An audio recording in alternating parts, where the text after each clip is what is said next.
What an emotional week. Oh, yeah, yeah, yeah. How you guys feeling? All right. It's a little bit later. We're 2 days post the game. It's an early game, 1 o'clock. So it ends 3:30, 4 o'clock. So we had all Sunday. And then we had all Monday. Now we had all day Tuesday. We had 2 hours at Jets Talk 24/7. We chatted it out. Now here we are. How we doing? We okay? I think we're gonna be all right. I think this is what's so beneficial about us. Let me take these off too. The glare's just too much. This is what's so beneficial about all this stuff is we really do hash it out, don't we? We get it all out, man. We really do, and I think that's very beneficial. As you guys know, I come from a therapeutic background, right? And I believe in the therapeutic process to a degree, And I think, dumping it, airing it, venting, as we say, is just incredibly beneficial. And I think that's what we do here. I'll tell you what, sometimes after a live stream or if after I record, GreenBean's Jets pod after the games and stuff, right at the end of it, I'm like, you know what? Life's not so bad. Like, it's just good to do that. So that's why I'm so glad that you're here. I am GreenBean. This is the After Hours Jets Fest. Let's try to get this centered here. There we go. The After Hours Jets Fest. We've been doing it more consistently lately, but it's an inconsistent, technically speaking, impromptu Tuesday night get-together between friends and a couple jerks that come in here and try to rub our faces and stuff. But like I tell them all the time, like there's nothing you can say that hasn't been said, you unoriginal bastards. And then in addition to that, we say worse things to ourselves, to us, to each other. So, mostly it's all good pals, good friends in here. I like it. It's nice to see you guys. Let's see who was first. Ooh, Braden made it in first. Yeah, what's up? Hey, you're a boss. Well, thank you, Braden. I'm glad that you're here. Braden is in New Zealand, as you know. Very, very consistent Jets fan. I got to say, I'm impressed, truly, with your knowledge, your consistent desire to absorb more information about the game itself and what's going on. Braden's a stud. He knows what's up. He does. He's not just some fan like, I like the team, so I watch it, which is fine too. But Braden's a stud. Hawk is here. Is it one? I don't know. We'll see. Hank is here, my friend. Yeah, I know. It's nice to get the after hours going. Paris is here. Oh, this is like rock stars starting it up, man. This is great. We got GreenBean's burner. I don't know if you guys are aware, but that's me. It's my burner account. So I pretend I'm not me, but I still use my name because I'm dumb. That's the way it goes. I don't know how to do it. I'm old. I don't know what the hell's going on, right? GreenBean's burner. Matthias Simon from the Greenhouse. We all know Matt. He's a good buddy of mine as well. Kelly McTavish is here. Right on, Kelly. I agree. I love having you around. Kelly gets fired up, right? He doesn't matter. He doesn't mind. He'll say what he wants to say, right? It's all good. I like that. And here he is, Mark Riz. Mark Riz has found his word, man. Mark Riz, he has found it. Jagaloons, he's rubbing it, or not rubbing it, but jamming it in. He's committed. I appreciate that, Mark. I do. Mark's a great dude. Robbie Oak, right? He's finally early. He says, this is so cool, man. I love having you here, Robbie. It's good. Wild Wave is here. Let's see who else. Twisted. JW reminding everyone to like the video if you can. You guys know it helps the channel. It helps me out here. Just hitting that little like button consistently, it helps. It's crazy that they place so much value on it, but it's valuable. So what I say, Twisted, Joe Smalls, there he is. He says, what an emotional, you're the one who made me sing it. I saw that right before I signed on, right before I clicked camera on. So that's why I sang that. The great Ronaldo's here with Jay-Z Jets fan. Browning Nagel, I don't know, buddy. Well, I'll tell you what, his recent play, sure. Brownie Nagel was atrocious. You know what's really interesting though? We always seem to think like we have the worst possible scenario. And I don't know how the Jets do it, but we find ways to be worse than we thought the worst was. I mean, is that impressive? Should we be commended? Is there something valuable there? Oh, let me ask Jets Babe what she's. I wonder if I'm a traitor because the guy I wanted to marry is. But yes, what are you doing? Hey, Jets Babe. My wife is from Baltimore. She's a Baltimore Ravens fan. Now, the truth is she diehard like we are? No. But she's a legitimate fan. She watches the games. She roots. She gets mad. The whole thing. But she's not like us. We're ridiculous, you know? We know that. But hey, you got to do it sometimes. If you're a person that makes you feel all warm and fuzzy and giggly and happy happens to be an asshole Patriots fan, then you got to do it. But I'm just going to tell you, there's lots of misery coming. Lots. It's the way it is. But he's the guy I wanted to marry. That's interesting. We got to talk more about that, Jets Babe. If we do, of course. Jets, GreenBean. I know why Master only shows half his face. He had the surgery to remove a rib so we can bomb us. That's funny. Jets, it is. That's right. Hawk agrees with me, Jets Babe. Dakota's here. Anders is here. Yeah, man. Let's do the Wilson chant when Zach completes surpass the Garrett to give the team confidence. Hey, let me tell you, man. I think number one, and we'll dive into this. I'm going to say hello to a few more of you, and then we'll scroll down and we'll get to it. But I honestly believe that Zach should start this game. I think they need to put him on notice. And we were talking earlier, and somebody said, no, it's a bad precedent. It shows no consequences. And I disagree. I think you can't go from he's the unquestioned starter of the team without reservation. You can't go from that to he's out. Like, I don't believe in that. I believe in, here's your written warning, kid. It's on. Here's why. We told you the last few weeks, this is what we wanted you to do. We worked with you to correct it. You sucked. You killed us. The team's upset. We have too good of a team. All we need you to do, we're making it simple for you. We just need you to hit the obvious stuff. You haven't done it. This is your written warning. And I'm holding a figurative piece of paper because I'm old. It looks like, what is it? I don't even have any paper, but there you go. Because that's how we hold written warnings. Whenever I wrote up any of my staff, I went, here. I didn't do that. You put it before them on a desk, and they read it and sign it. But that's what you do. So he should get the warning. He should, Zach has never been questioned as our starter. Right? Stud City is here. There's the door. What's up with you? Jets Unleashed. What's up, Jets Unleashed? Everybody asking what's up. I like that. So what's up? Remember those people? They would go, the ceiling, the sky. There's all kinds of stuff. You can tell who people are by questions like that. Did you know that? I don't want to get into all that now.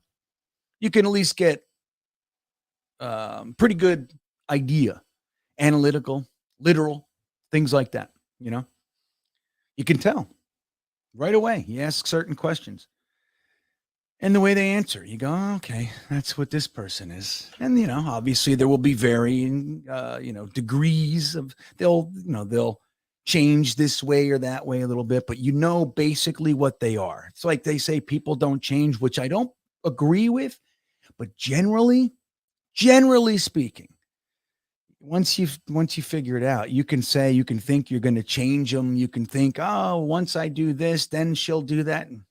Nope. You already know. You said, what's up? And she said, the sky. If that's cool, then that's cool. Yeah, but if you're like, that's not what I meant at all. Why are you doing that? Then you got to get out of there because there's more of that coming. Anyway, but I think that Zach should get the nod. He should be spoken to. He should get the damn nod. Say, look, bro, we're behind you. We're giving you this. This happens to be a lower ranked defense, but they're going to be snarling at the opportunity to beat up on the worst ranked quarterback. I mean, I think right now he's 30th, right? But, whatever. The one guy below him played one game or something. You know what I mean? Like, it's bullshit. So they're going to be like, just like we're looking at the opportunity to play them, they're doing the same thing. And you have to know that. They're going to be amped up to use this as a springboard game, So we have to know that. So look, this is your opportunity. We're all going to play balls to the wall. We're going to do everything we can. If you, by the second quarter, are struggling to hit wide receiver screens or, quick slants, things like that, or open wide receivers streaking toward the end zone when you have a full pocket, and we're pulling your ass. And that's going to be that, John, GreenBean is the real one. Yeah, right on, man. You see what we did? I had to apologize to Ryan earlier. I don't want to step all over his show. I don't want to start. When the guy came on, I should be able to keep my composure for 2 minutes. Fuck that, man. And for Ryan's show, and obviously, my loyalty to Ryan and Matt and that show, but I couldn't do it. I couldn't do it. You want to be a moderator, 49ers? I already made you a moderator with Jets Chaos. Why do I got to give your 49ers stuff access? No. That's what I say. No to you and your 49ers channel, Jets Chaos friend. So that guy came on. That's the thing, too. He went at me. That's why I was like, okay. It's one thing I might be able to just, ignore him and listen to his baloney. But then he's like, and this GreenBean guy. Okay. So sorry about that, guys. But I don't really regret it, except that it was not my channel. If it was my channel, I wouldn't think twice about it. So, all right, let me get down to the bottom. I see Ablab's in here. I see J-Man Hops in here. What's up, Ablab? What's up, J-Man Hop? It's good to see you guys. He says, I can't stand the loser work, dude. Even on the AFC East Roundtable show, 2 other guys are okay. With Richie, that duck-faced loser at work is a douchebag. Yeah. That's, look, I come from an era, J-Man Hop, where it was okay to bust balls, right? Like, it's part of the deal. I had many of my friends, like my immediate circle, right? I had a few Jets fans, guys that I hung out with. But then I had very close friends. One was a Pittsburgh Steelers fan, diehard. Giants fan, another one, diehard. Couple that were Giants fans, actually. A few, and my cousins and all that kind of stuff. Diehard. And then I had a couple Miami fans. One of those guys is still very close to me. I talk to him every year, minimum at the draft. Every year we're texting and talking.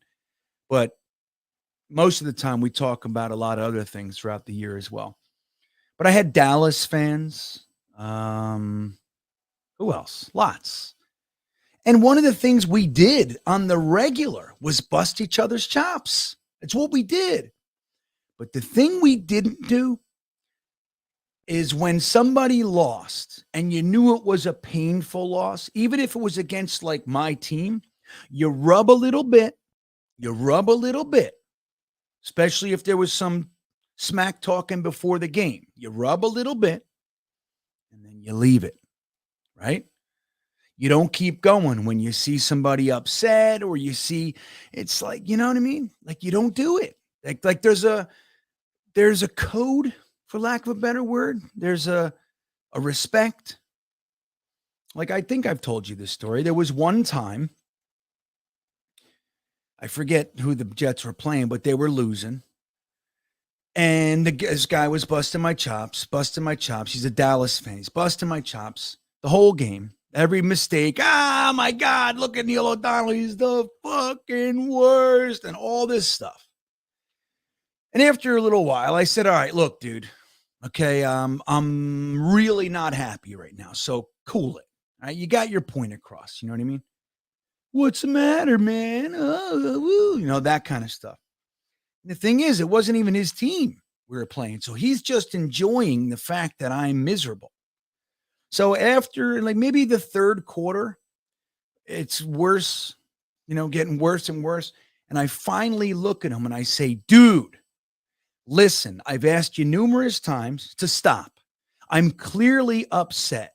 So everything you're doing right now is number one, making it worse, but it's designed only to make me more upset. There's no thrill here. There's no like your team's winning and the whole thing. Said, so I'm taking it personally because I've asked you numerous times to cool it as a friend and you won't do it. So now what I'm seeing is somebody who's trying to hurt me emotionally, whatever, but that's how I'm taking it. So I'm giving you one last chance to stop. If you continue, I am going to physically pick you up, drag you outside, and beat you on the ground by your ankles, like something like that. That was one of my lines back then. I'm going to beat you against a tree. You know what I mean? Stuff like that. I haven't talked to that guy since that day. I'm not even kidding. Now, we weren't the closest friends in the world, but still, that's the way. It's like, because there's a, what's the word I'm looking for? There's not a code, but there's just an understanding. You can bust chops for sure. I'm all about the busting chops, but there's a point where it stops. And especially if you don't know me, if I don't know you, right? Okay. All right. Well, just know I'm going to go back at you then. Here we go. Okay. See where this goes. So anyway. Paris checking in. What's up, Paris? Thank you, buddy. He says drafting a quarterback puts the rebuild back 2 years, and overpaying for a veteran quarterback puts the Jets in cap hell since we need to pay our guys like Quinnen. Jets fans need to give this kid the rest of the season to develop. That's a lot there, right? There's a lot to cover there. Number one, I agree overall. Generally speaking, grabbing a new rook, even if it's a first-round quarterback, is going to take a couple years to settle in, even though there are guys like Justin Herbert and some others who come right in, Burrow, and they look fantastic. And if they come into a situation where, 80% of the team is already in place, then they can do very well, right? So there's that, but that's outside of normality, really. So generally speaking, it's going to take a year or two. So yes, so then we're pushing Sauce Gardner and Garrett Wilson and everybody, Elijah Moore. We're pushing all their stuff toward the end of their deal. We're kind of effectively, and I don't want to say wasting, but we're not fully utilizing, maximizing their careers, their young rookie contracts. So there's that. And a vet quarterback, more times than not, is going to be incredibly expensive. Now, the good news is the cap keeps going up, right? The cap is going up. I think it's $30 million this year, something like that. But with that, agents are obviously aware and they want to capitalize too. So the cap went up X amount of percent. That means you got to pay my guy X amount of percent more because right? They do that. So that's right. You have this kind of conundrum. The best case scenario is that Zach Wilson gets it together and is able to bounce back. That's best. That said, Paris, if he continues to look completely inept, then the best thing even for him is to remove him from the scenario. that is making him like that, cool off. No more stress, no more interviews, nothing. Just sit back, watch the game, look at tape, hold the clipboard, help just be there for the team. And in 3 weeks, 5 weeks, next year, you compete for the starting job or we put you back in, whatever it is. But it can be beneficial. Like, people brought up Tua tonight. Tua was benched, I believe it was twice.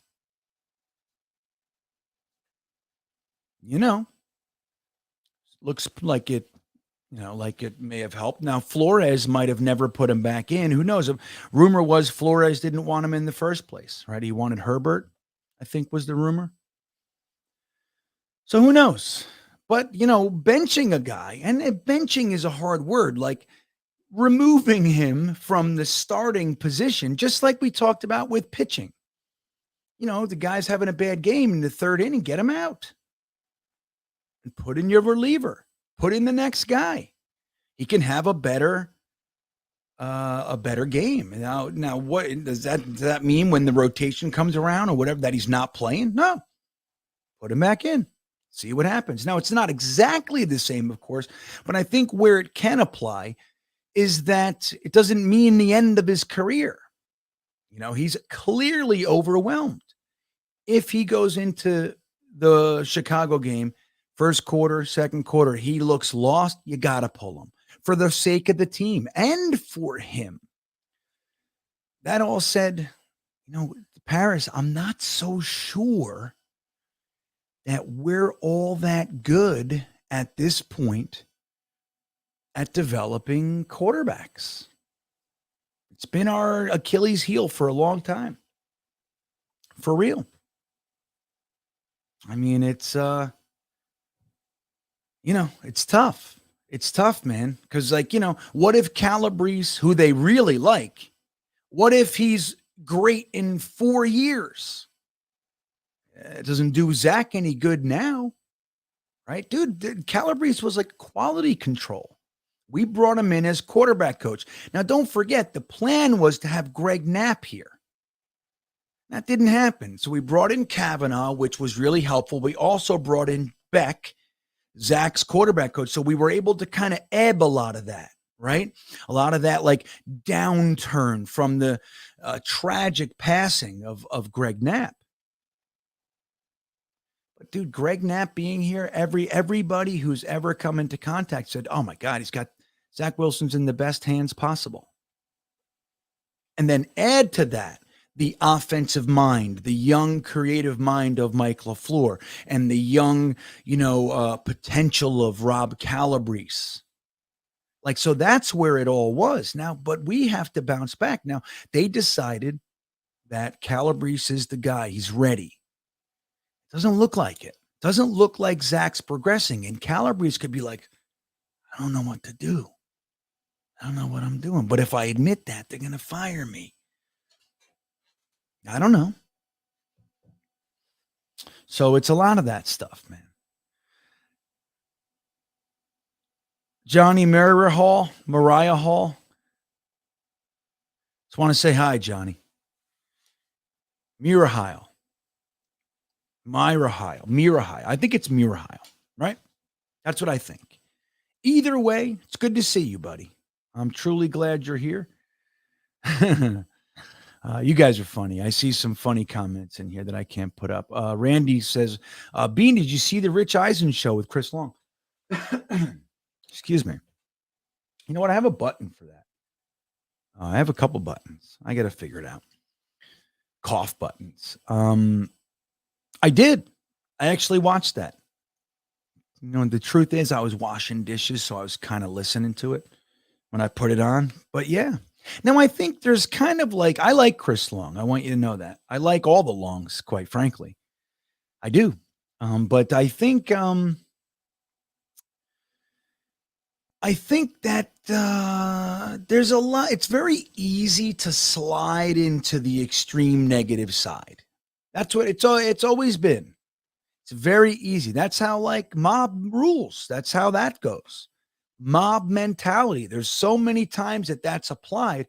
There's a term for it. Mob mentality.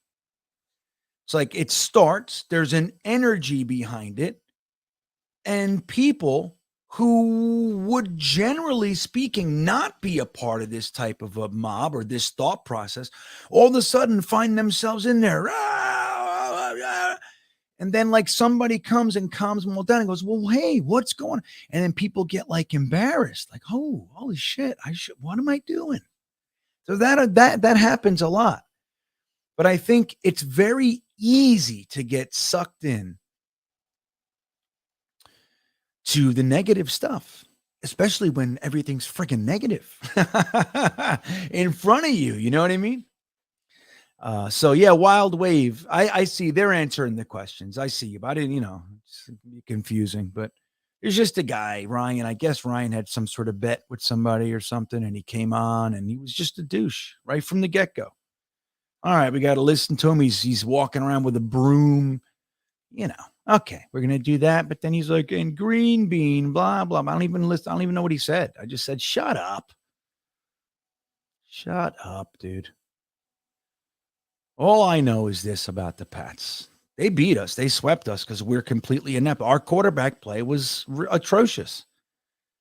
I mean, we held them to 3 points all the way till 15 seconds left. And then they got a blown kickoff return. Still, it's a game. It's still part of the game. You got to give them that. But let's be real here. The Pats, who have been the mighty Pats forever, dude, they're on the down. Let's just be, let's be real. The Jets, he said it's over for the over. We didn't even get started. We're just getting started. What are you talking about? You guys are over. You know what I mean? So anyway, human decency. Maybe that's what it's called. What I was talking about earlier. Maybe, Jeremy. Maybe. Right. We need competence, Randy. That's kind of what that's what I'm looking for. Like, of course, it's nice for your quarterback and your offense in general, right? To like have those games or those plays, let's just say, where it's like it blows open and you get a 60-yard bomb or a screen that just kind of breaks through because of the talent of your Elijah Moore receiver or your Michael Carter or your Breece Hall. You know what I mean? It's of course. But really, and you guys have heard me say this umpteen times, and I mean it. This was how I learned football, partially because we sucked, but it still applies. 4 yards a play wins the game every time. Every time. And I'll explain one more time why. It's 1st and 10. It's 2nd and 4, or 2nd and 6. 3rd and 2. 1st and 10. 2nd and 6. You see what I'm saying? It just goes down the field like that. Now, it doesn't have to be runs. You can run, pass, 4 yards. 4 yards is the floor. You need 4 yards. If you get 8, great. But if you get 4 yards a play, you win the game. It's long 6 to 10 minute drives, which means what? Your defense is on the sideline. They got energy bubbling out of them because the offense is on the team. I'm sorry, on the field all day. You know what I mean? So that's all you need. And that's kind of where I come from. Like I said, again, partially because I came from football programs that were terrible. My freshman football team in high school was good. We were like 8-2. Other than that, terrible. All the way from the Parsippany Panthers clinic. I played in clinic, Pee Wee, 2 years of JV. Then went to high school. I wasn't big enough to play varsity or something like that. So they kept me at JV. So I played 2 years of JV instead of varsity. But then I went to high school. We sucked forever. I was on a team. I was a tailback, a wingback, whatever I was. On a team, we didn't score 1 point all year, dude. And that's what the coach would say, 4 yards. And it's true. It really is true. So, like, yes, I'm all about big plays. Love it. I'm excited just like you. As soon as the ball goes up, I stand up. I can't control myself. I'm like, "Whoa!" That's what I do, But the truth is I would much rather have a consistent, dominating offense that you can't get off the field. They're not trying to get 20 yards of play. They're trying to get 4. And you can't stop it because we're men and we got beards and our wives love us. You know what I mean? It's like all that. Because we're out here, we know what our objective is, and you can't stop it. And if you try to stop it, then we go right over you and get 12. Like that's what it is. You can't stop us from getting 4 yards. And then every now and then, 4 yards breaks open and he gets 24. And then he breaks open and he gets, 19. And then they're all up top. So you send somebody streaking and he's wide open and you hit it for 62 and a touchdown. It's great. My deal, 4 yards. And you build from there. It looks like we're building outside in, and I don't agree with that.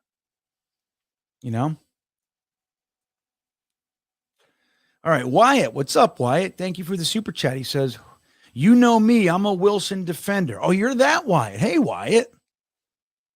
I keep right. You got the stag on there. Nice. Looks like an elk. It's very, very small. But yeah, come from beautiful, beautiful part of the country, my friend. So he says, you know me, I'm a Wilson defender, but his stats are worse than Darnold's. We should start Streveler. I think he has a lot of potential. Well, he might. He might have a lot of potential. But let's not forget, man. Mike White came in. He threw for 405 yards. Now, a lot of that's because it was a trap game and we took them by surprise. There's all that. You got to know. But this truth is he still did that. Then he came out in the Colts game and he had a beautiful drive and he threw a touchdown to Elijah Moore and then hurt his fingers. And then he had to come out. Now, in that game, Josh Johnson came in and threw for 350 yards or whatever. But then we put him back in against Buffalo, which was the best defense in the league, and they got 5 sacks. He threw 4 picks or whatever it was. And that was it for Mike White. Zach came back, I think. So, but the truth is he's proven he can play. He can play at an NFL level. Now, he might come in and completely suck. But he's already proven that. And he's our number 2. You can't, in my opinion, you can't continue to shuffle guys around for no reason. You know what I mean? Like Flacco was our number 2. He started 3 games. He won 1 of them. Looked very, very bad in the other 2. And then a few weeks in, we just decide out of nowhere, we're making Mike White the number 2. Why? I don't know. I mean, we didn't find out. And then we all of a sudden makes it looks real. So we put Streveler in there. So I think it can really muck up the works, Wyatt. That's my thought.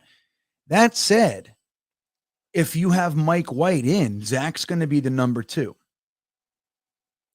But if Mike White falters big time, and you have Zach come in and falter, then yeah, go with the crazy the wild card, man. I think he's got potential too. But again, he's been around a while.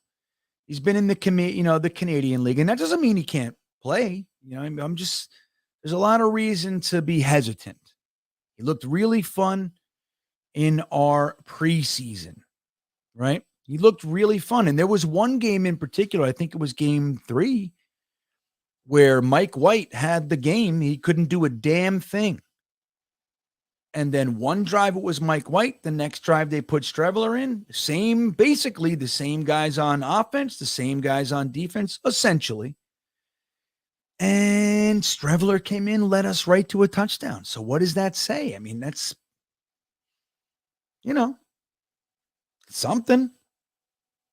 something. So I'm not oppositional to your point. I just think you probably got to go through the Mike White thing first. You got to give it to him. He's come in and he played very, very well. Out before the finger thing, I mean, he looked like he was going to be, he was going to have a great game against the Colts. He really did.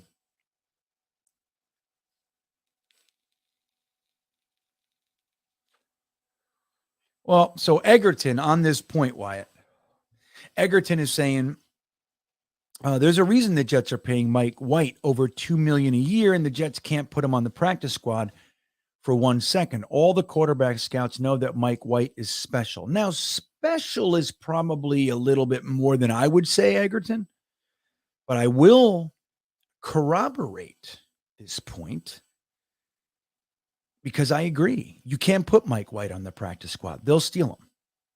No doubt.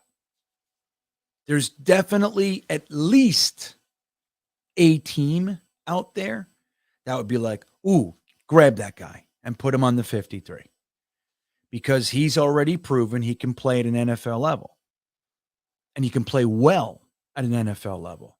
And the team loves him. So that's a big deal too. The team was very behind him last year. That's where Mike F. and White came from. That was Michael Carter, I think. Come on, it's Mike F. and White.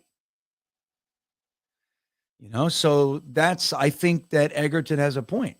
There's a reason. Now, it might be bad reason.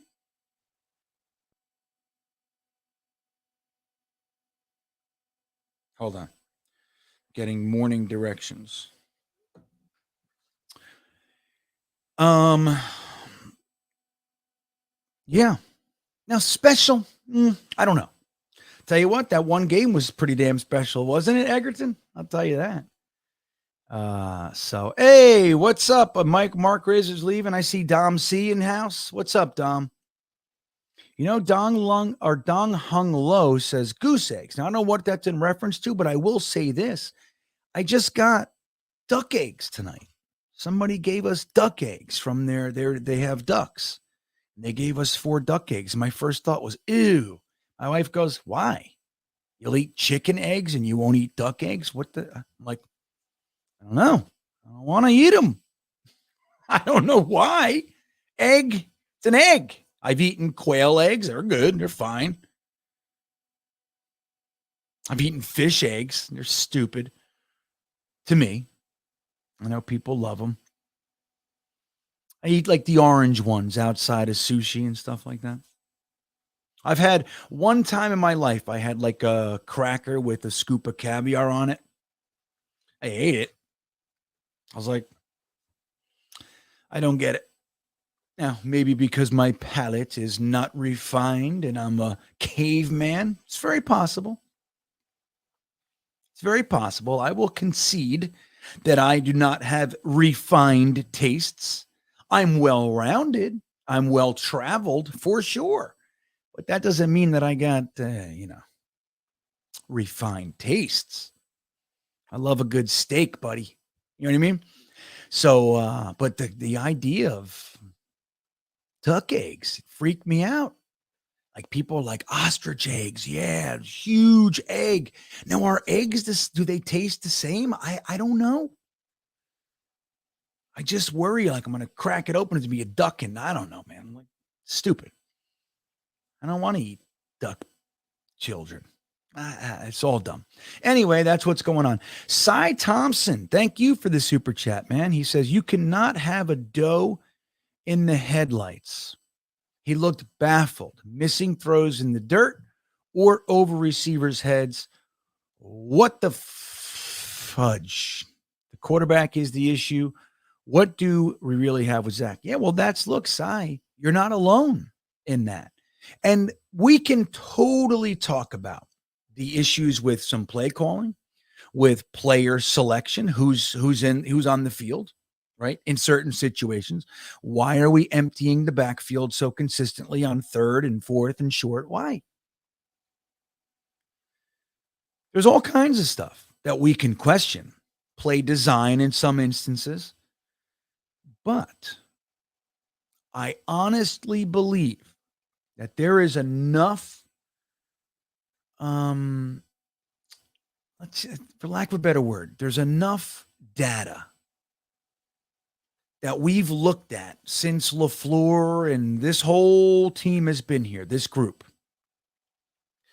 that supports the idea that if Zach could simply hit the open stuff, even the obvious and simple stuff, the Elijah Moore over the middle, I think that was for over 10 yards. Throwing it to Michael Carter right away instead of waiting that extra second, which gave the defense the time to get there. Things like that. Denzel Mims, Barrios on the side, like just wildly throwing it over. Conklin over the middle, the one that almost was an interception. If he could just hit those types of plays, that we would probably never even really seriously discuss Mike LaFleur. And we'd have our issues always. We're always going to have our gripes. We all have our opinions, and I don't really love that Ty Johnson is out there over Michael Carter or James Ross. I don't like it. I don't. I got an email today. Somebody sent me an email and said, essentially, now forgive me if you're here and I get some words wrong. It's not intentional, right? It's just I can't remember anything. So basically, they said, this is why Jets fans are the worst. You never know what you have. The Jets are a shitty organization. Ty Johnson is a very good running back and put up some stats that he had from 2020. 104 yards on 22 carries, something along those lines. And said, I can't wait till you guys cut him so we can sign him back. It was Detroit, I believe. Detroit fan, I believe. I know that that's where he was, but I think a Detroit fan.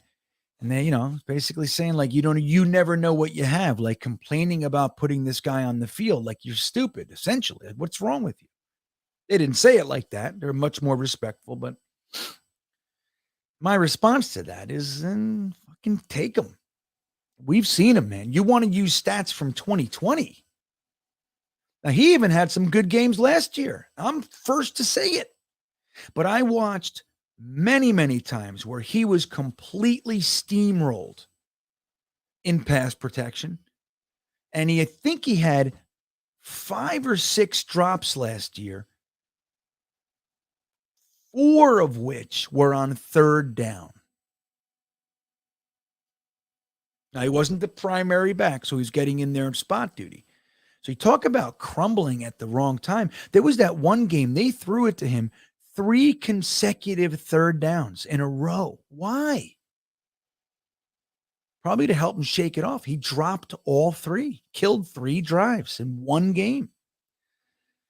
So that's the thing. I don't, there's all kinds of questions about that kind of stuff. But if Zach could simply hit just the regular stuff, the stuff that every quarterback at the NFL level should hit, then I don't know if we're even discussing Mike LaFleur. I really don't. Like I wonder, because we'd be driving. And then you got, there's always other players involved. Like Denzel Mims had that terrible drop. It fucking kills me because I'm a Denzel Mims guy. I believe in him. And it's like, come on, dude, you get your opportunity. You gotta, makes it difficult to support these guys.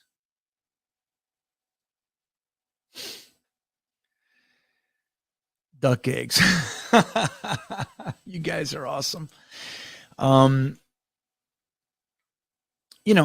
I think Zach right now is the problem. But the other thing I'll say, Cy Thompson, is that, like I mentioned earlier, I don't know how good of a job they're doing developing this kid. Like, it's the same stuff. So how good are we at coaching him out of that? He came to the NFL raw. He had certain traits that were desirable. He's 6'2 3/4. He's strong. He's young, super strong arm, crazy athletic, has innate ability to sense pressure and can escape where no other quarterback can get out of the problem. He can. all beautiful things. But he's got some issues. And they haven't figured out how to work that out of him yet. And there is a argument to be made that is the coaching. Just saying. So we got to look at that. Maybe that is LaFleur. Maybe it is LaFleur and Calabrese, right? And Zach's just like, well, you told me to do this, and I'm on what every week it's different. It could be that way. I had a guy that I worked with. He was supposed to be my director, and every single time he gave me a directive, it was the opposite of the previous one. It's maddening when that stuff happens. You go, well, dude, I'm doing exactly what you said. No. I want you to do this. I'm like, well, you said this, and I have the texts. Well, forget it. I want you to do this. Okay. So that might be going on too. Who knows? Either way, it's bullshit. Sucks. Chris Haven, duck eggs aren't too bad, not the same. So they're different, right? They're different. That's what I'm saying. They're gonna taste different, and I'm gonna be all weird, sensitive to the little nuances in flavor. I gotta put salt and cheese on them real fast on a bagel. Bacon, just eat them. That's what I got to do. JETS, jet duck eggs are great for bacon. I bet they are because they're bigger, right? Sure, there's other reasons. Let's see here. Yeah, I see Mike F. and White is not a long-term answer. I would agree with that. I mean, maybe like last year, right? He came out through for 405. He was like, wait a second, maybe this is our Tom Brady, right? Oh, so Dong Hung says, "No, it has nothing to do with your stupid egg conversation, Green Bean. I was talking about goose eggs and team scoring. It's much more applicable, Dong. Much more applicable." Let's see. People talking about chicken eggs, stupid fish eggs. Oh, my God. Let's see here. New England, who are they playing on Thursday? I didn't even look. The Green Bean Egg Tour. Thank you, John. Mark from Asbury Park. Hi, Bean.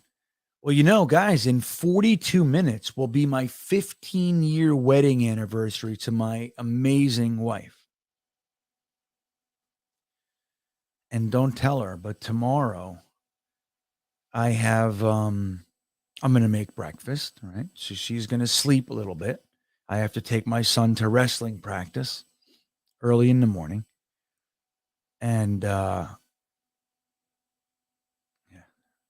Braden, that's funny. But I'm going to make breakfast. I'm going to come back. I'm making her surf and turf. I don't eat fish, period. I mean, I'll eat shrimp every now and again. I can eat a little flounder, simple fish. And I like tuna fish with tons of mayo and shit and celery and everything else. But other than that, I don't eat fish. I'm going to make her scallops and ribeye. So ribeye and then and scallops, I'll make them banging too. And I'm going to make a wedge salad, a really good wedge salad, but using feta instead of blue cheese for her. So it's going to be fun. And it's the Crystal anniversary, right? So 15 years is Crystal and Rose. That's the anniversary. Every year I try to find some gift that utilizes the traditional substance. 50 years is diamond, you know what I mean? Well, every other year has something too. Aluminum. It's not always so easy, Some one year it was steel. So you got to figure it out. So that's what I'm doing tomorrow. So 42 minutes. That's what I got going on. So yeah, Braden says, you like mild roasted coffee beans? That's refined enough for me. There you go. Right. And I grind them myself. Not all the time. Sometimes I'm tired. I just put a scoop of this Bustelo stuff. But let's see what Joseph Orlick III has to say here. First super chat. Well, thank you, Joseph. I'm honored to be the recipient, man. Great commentary, Green Bean. Zach Wilson is shell-shocked. Bad reads, bad footwork. Pick up a headset, and maybe he's ready in a few years while we run with a vet at the helm. Rookies take time. I'll tell you what. It's not that I was against him starting right away, but I think I agree with Joseph here. Like, you gave it a shot. He got 20 games. He looks atrocious. He looks lost. The word that Joseph used is shell shock. That's the word that I was using for Sam Darnold. He looks PTSD. Soon as he snaps the ball, within a second, he's already looking to abandon the pocket. Why? Because he's been killed. It's hard when you get killed every play to just stay in there confidently. Dude, these are 300-pound men walloping you from behind. Boom. You start to go, screw this, and take off. You can't even stay anymore. So I don't think Zach's to the degree that Sam is. He hasn't been beat up quite the same. But I do think that there's a similar effect going on. And that he should, they should at least consider that maybe Zach, you gave it a college try, man. Gave him a year and a half. He's injury prone. He's already, 2 injuries. I don't want to say prone, right? But he's lost some time each year from injury. And he's looked really bad, man, for the most part. Really. He's looked bad. He's had his moments, for sure. But overall, if you collected it all, just like we're doing now, like first 20 games, Sam Darnold, and he's the worst. So maybe sitting back, putting on the headset, observing, cooling it off with no stress, no post-game pressers and the whole thing. And maybe he responds well to that. You know what I mean?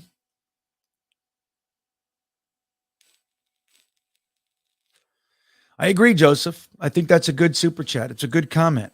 I actually agree with that. Now, you give him his chance because we're already here, right? You give him his chance against the Bears. You tell him, dude, you got a short leash.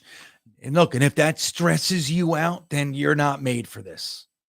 Like people say, oh, you don't want to bench him because it could ruin his confidence. If that ruins his confidence, then he's not made for this. Then he needs to stiffen up. That's the truth. If you can't take that, like you suck, you threw for 77 yards in the entire game. We had more punts than completions. You had 2 yards in the second half of offense. If you can't take being sat down after that, then dude, what are we doing here? You got to be able to at least take your comeuppance, right? You have to. So that's my thoughts on it. AC, yeah, I agree, man. Mims should have caught that. And what is that with the jumping? I'm with you, buddy. I really am. That was actually something that concerned me about Garrett Wilson in the combine. He was like jumped for it's like, why are you jumping? And that could be, it's not necessarily, but it could be a lack of confidence in strictly the hands. Could be. There's like a secure it, jump up, make sure you get it kind of a thing. But all Mims had to do is go, boop, take off. He had to step on the guy. It's just so hard, man. AC, it's just so hard to completely support someone. That's where a lot of guys are, like with GreenBean. With GreenBean. What the hell am I saying? You know what it was? I literally saw this. GreenBean. Stay away from bat eggs. I will, I promise. But the hell was I saying now? Oh, it's like everybody with Zach Wilson. Like, look, I am supportive of Zach Wilson, and I'm obviously rooting for him. And I didn't hate the pick. But you guys know, I wasn't one of the fanboys. I wasn't. And I got beat up on a daily basis. Dude, if I could go back and find all the DMs I had, I probably got at least 25 during that like pre-draft period, probably 25 DMs, whether it was Twitter, Instagram, and some just comments on YouTube where people were saying to me, you are a hater. Like I would try to be objective and go, well, here's what I like and here's what I don't like. And I've had more than a couple people say to me exactly this. You think we can't see through your veiled attempt at hating on this kid? You pretend to be objective, but you clearly hate him. That's the shit. I'm like, dude, you're drunk. You're so far on one side that you can't even see the middle. All you can recognize is the opposite side. That's not the way it is all the time. Now, for me, like I said, I would have been just as happy with Justin Fields or I really like Trevor Lawrence. That's the one I said, I would love to get him. But we blew that. We lost our opportunity to make that decision. Now, people say we might have taken Zach Wilson over Trevor Lawrence. Maybe. Chris Sims said he would have. So maybe. I don't think so. I think we would have taken Trevor Lawrence. But other than him, I said, look, I'm fine with Justin Fields. I like Justin Fields. There are things I don't like, but I like him.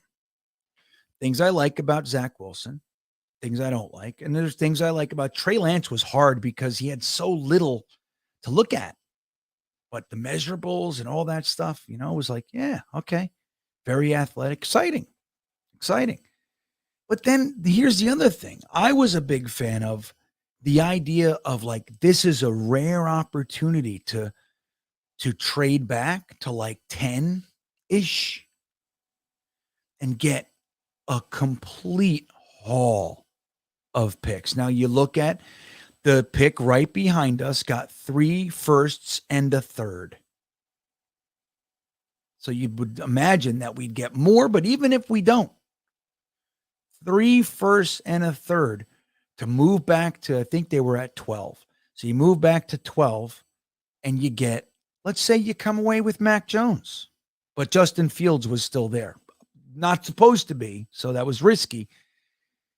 But he was still there. So you had your pick of Mac Jones, Justin Fields, Kyle Trask, Davis Mills, all the other guys, Kellen Mond, whoever you liked. But think about it. If we took Mac Jones there and you had 3 firsts and a third, is Mac Jones 3 firsts and a third better than the way Zach has been playing? And I would argue, yes. That's not to say I love Mac Jones. But again, not to, not trying to rub, but I understand when guys were really behind him, because that's how I was with Mims. I watched every snap of Denzel Mims's college career, every snap. Did the same thing for Laviska Shenault, a few other guys, CeeDee Lamb. I loved Mims. Loved him. And I still do. So it sucks that when he gets his opportunity, it's like he does good stuff. He's blowing people's heads off in the blocking game and all that sort of, but simply, like he's making his big plays. But dude, you just got to catch the ones that hit your hands, buddy. So, but that's even amplified when it's the quarterback. It is. And I understand that.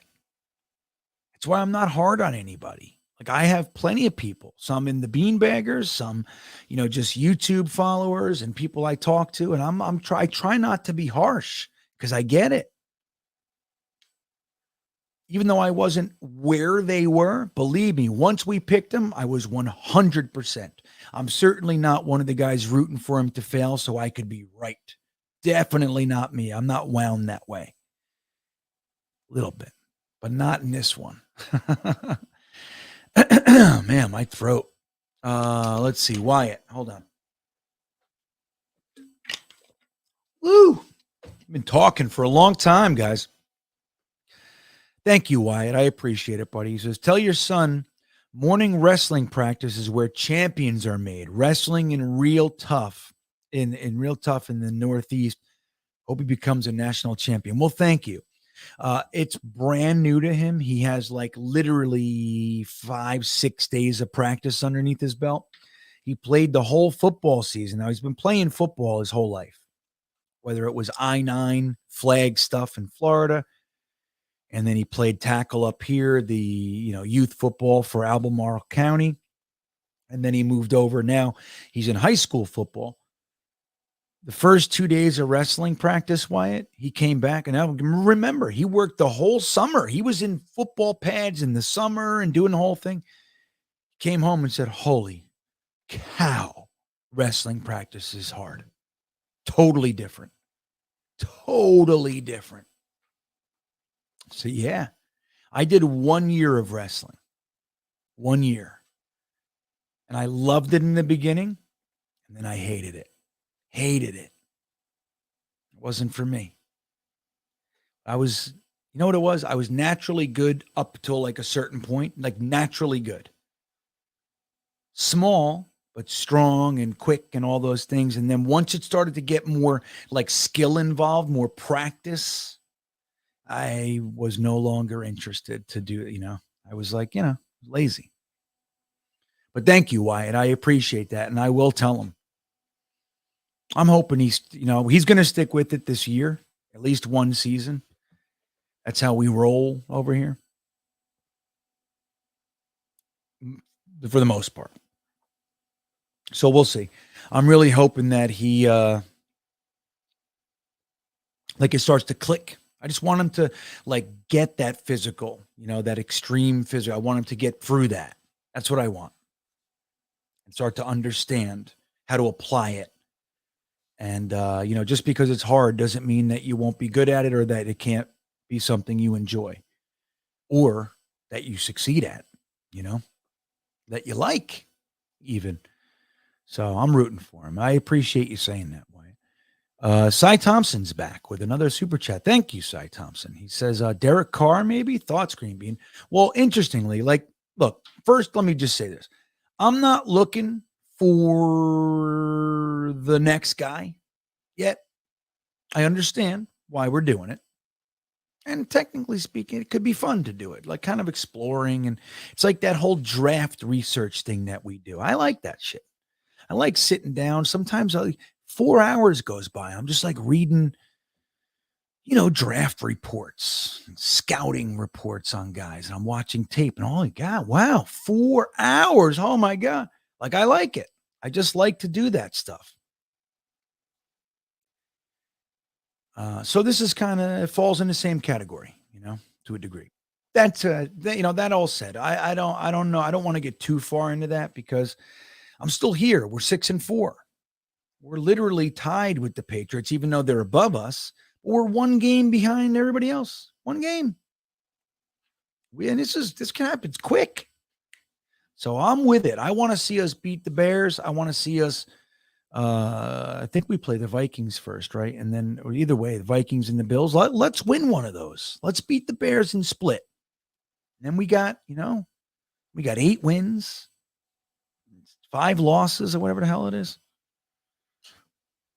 Good. So I just want to focus on there. But I will say this about Derek Carr. Yeah, WP Long. Yeah, I prefer Bustelo in that realm, but I'm with you. Well, so there's people just on this, Cy Thompson, there are people talking about he has a no trade clause. Well, so did Deshaun Watson. And I believe Russell Wilson. So there's always ways to get around that.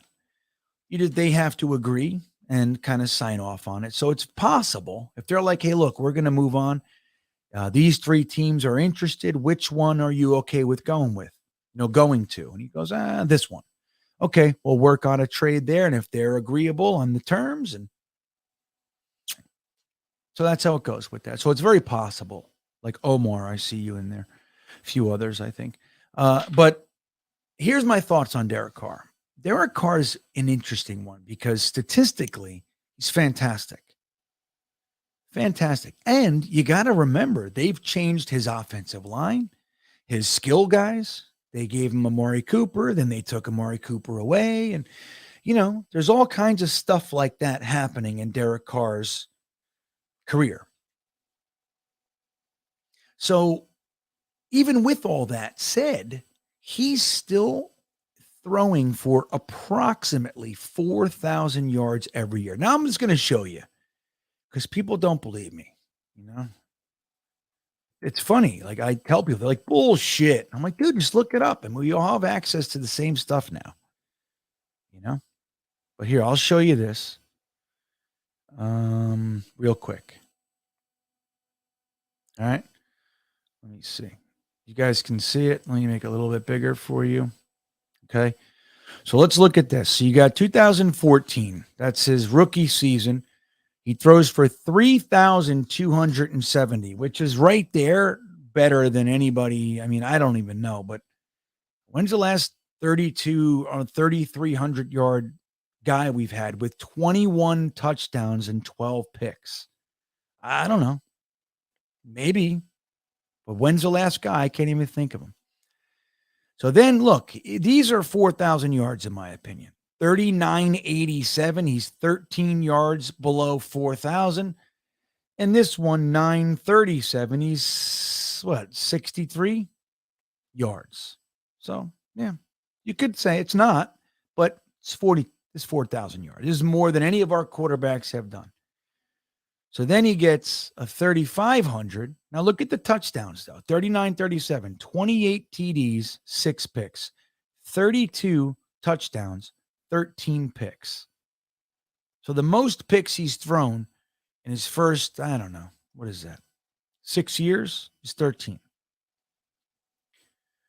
So then it starts, we got 34, 3,500 in 2017. So that's a low one for him. So he came out rookie year, 32. He has essentially 4,000 yard seasons right here. Then he has 35. That's a dip year for him, 35. 22 touchdowns, 13 picks, 62.7% completion percentage. And then look, guys, in 2018, 4,049 yards, 19 touchdowns, 10 interceptions. 2019, 4,054 yards, 21 touchdowns, 8 interceptions, 70.4 completion percentage. 2020, 4,103 yards, 27 touchdowns, 9 interceptions, 67.3% completion percentage. Last year, 4,804 yards, 23 touchdowns, 14 interceptions, 68.4% completion percentage. And then this year so far, he's halfway through the season or so. He has 2,435 yards, 15 touchdowns, 15 interceptions. So, I mean, let's see. How many games is that? So he has 1, 2, 3, 4, 5, 6, 7, 8, 9, 10 games. So he's got 7 games left. Now, I don't know. I'm not a math guy, right? Well, let's say 7 games. That's less than half. So let's say he doesn't get 15. He's going to get 10 more touchdowns. Not 15, right? Let's say 9 more, right? So he gets 34 touchdowns. It's crazy, dude. 34 touchdowns, 10 interceptions. And he's got another 4,000 yard season, dude. And this is considered a bad season. So you know what? See what I'm saying? But the problem is that he's kind of wacky. Like, the crying. It's like he's just like it's supposedly like the team doesn't really necessarily like love him. They don't find him to be like the greatest leader to follow. I don't know how real that stuff is.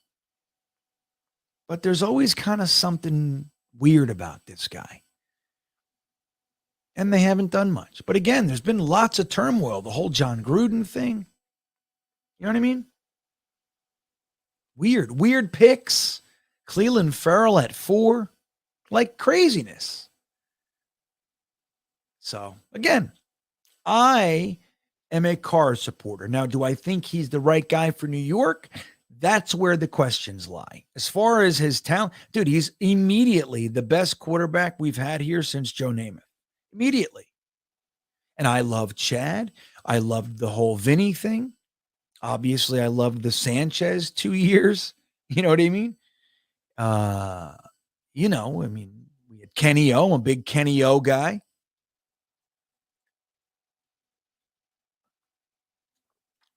Well, let's be real. Which quarterback have we had that essentially throws for 4,000 yards every year? And even when he's not, he's less than 100 yards away, except for 2 years out of 9. And then even then, he's throwing for 3,500 yards, like 20 touchdowns. Shit, man. We haven't had a quarterback that have we had a quarterback that threw more touchdowns than interceptions lately? Fitzpatrick, dude. That's it. It's crazy, guys. Sam Aiken checking in. Thank you, buddy. He says, is Zach Wilson mentally tough enough to beat Bill? I am more worried about this than physical play right now. Beat Bill. You mean Bill Belichick or the Bills? Either one, right? Let's say clearly he has not figured out a way to even play competent football against the damn the Patriots. So I don't know. Now, there was a comment in here before, like maybe the Patriots are just his team that he struggles to beat. Now that sucks. But if he really plays above average football, the rest, and he just struggles with the Patriots, I would take that. It sucks, but I would take that. I would. If he's good, I would. So I don't know, man. I mean, look, Zach has all the tools. You know that. I know that. He's got everything you want. For some reason, he's heady.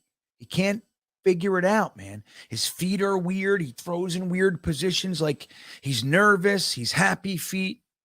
He's antsy. Like all that stuff needs to be taken care of, or else it doesn't matter.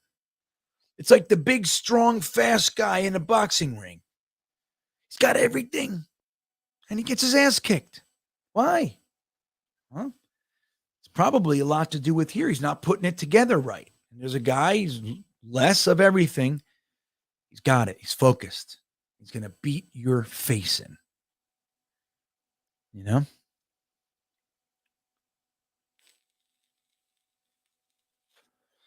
New York Jets Tales. What's up, buddy? Thank you. I'm not saying Zach isn't the problem, but what about LaFleur? Felt like his play calling was one-dimensional. Stop running everything up the middle. Yeah. Like I said, I've had a lot to say about LaFleur as well. And I think rightfully so. Like, just one example, way up top for me, and glaring, is how he consistently empties the backfield on 3rd or 4th and short. I hate it. I do. Now, once in a while, sure, mix it up. But it's what we do more than not. And I don't understand. Why take away the threat of a run? Why? To bring a running back out wide. It's like they don't belong out there. Not to say they can't do something out there, but dude, they don't. It's like you're lowering the odds consistently. And I don't understand that. So I have issues with LaFleur. I do. But there were so many plays, Jets Tales, that Zach had open receivers. That's LaFleur. He's scheming guys open. And Zach can't see him, or he sees him and he's afraid to pull the trigger for whatever reason. He just doesn't. Or he starts running around. So what is that? Now you can say again, what about LaFleur and Calabrese's development of Zach Wilson? There's that too. But I think when you just, you bring it down to its simplest terms, Jets Tales, like Occam's razor, right? You look at two potential reasons for something or answers. Usually the simplest one is correct. Usually. And what we're looking at is a guy that everybody else is doing their job pretty well. Of course, there's breakdowns here, there's breakdowns there. This guy drops it. That's all happening for sure. But overall, everybody's doing their job. And then you even have, when other quarterbacks come into this offense, they've been able to throw for a lot of yards. They've been very successful. Now, Joe Flacco struggled, It's the first time, starting the season is a little different. You know what I mean? But even him, game two, he looked fantastic. Zach hasn't really had that yet. He looked good in the Pittsburgh game, and I believe in the Green Bay game, he was pretty good. But pretty good. Pretty good. Like even the Buffalo game, we're talking about 154 yards. And it's like we're talking about it as if it's a coming out game. And I was happy with it. Don't get me wrong. But let's, be real here. When Mahomes throws for a buck 50, it's a fail. It's like, what happened to Mahomes?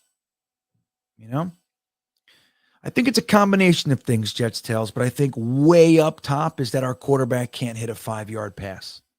And I don't know. And he was doing that last year, and he's doing it now. So I don't know what that is. I don't know what that is.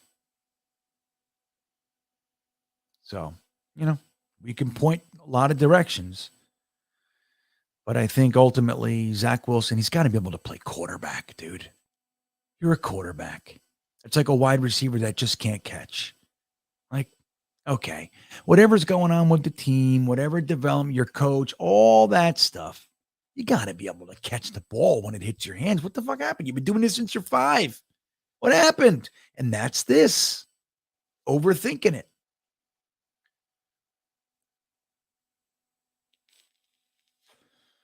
Well, real quick, Kervin, hold on.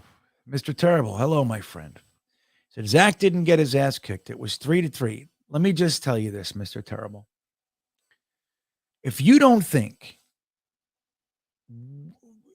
77 yards in the air, 9 completions, and 2 yards in the second half is not getting your ass kicked, then there's really there's no middle ground for you and I to hang out on and have a conversation.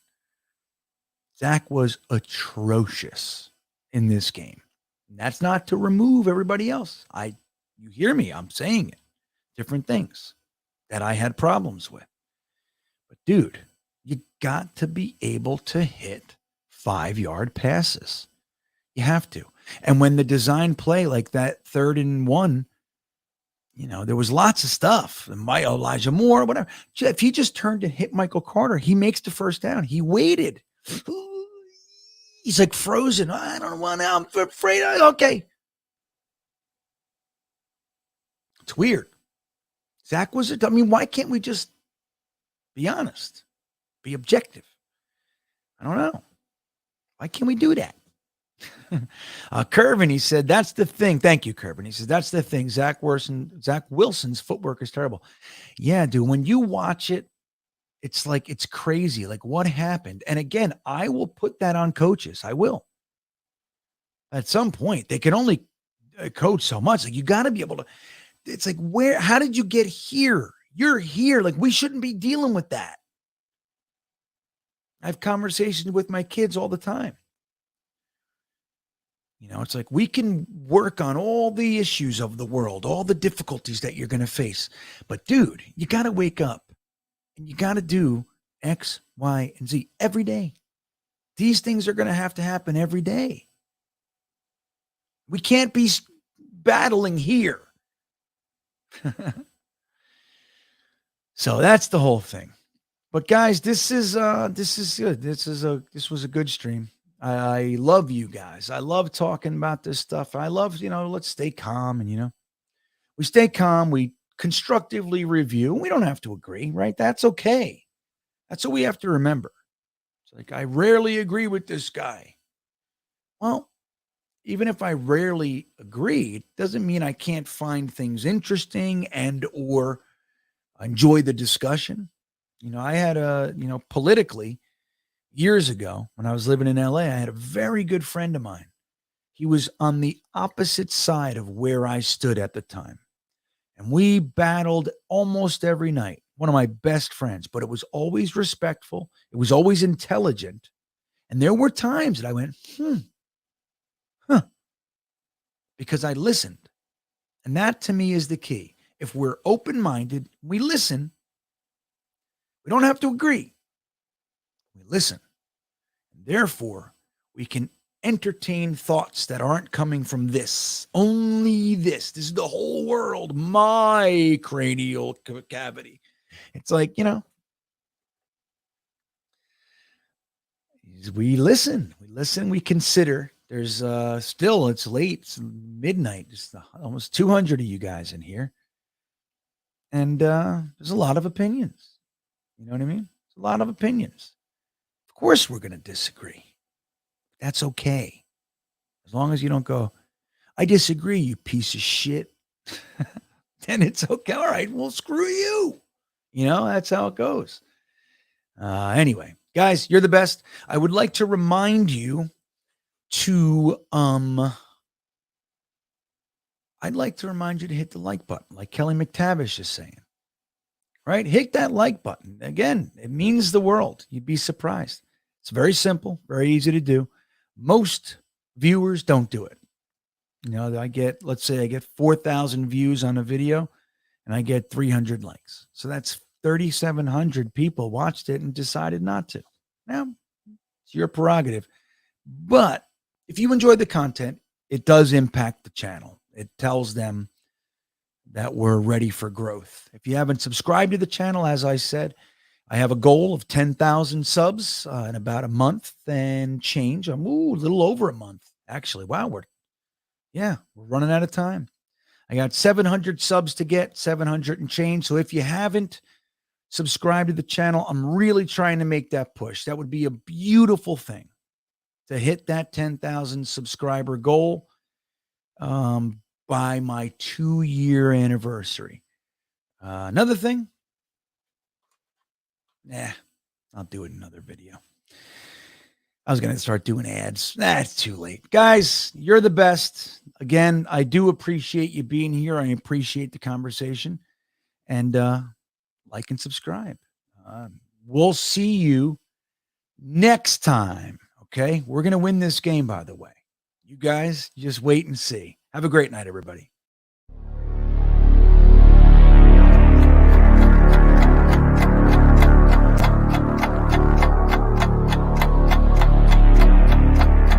I think he's going to be day one, a violent vertical edge setter.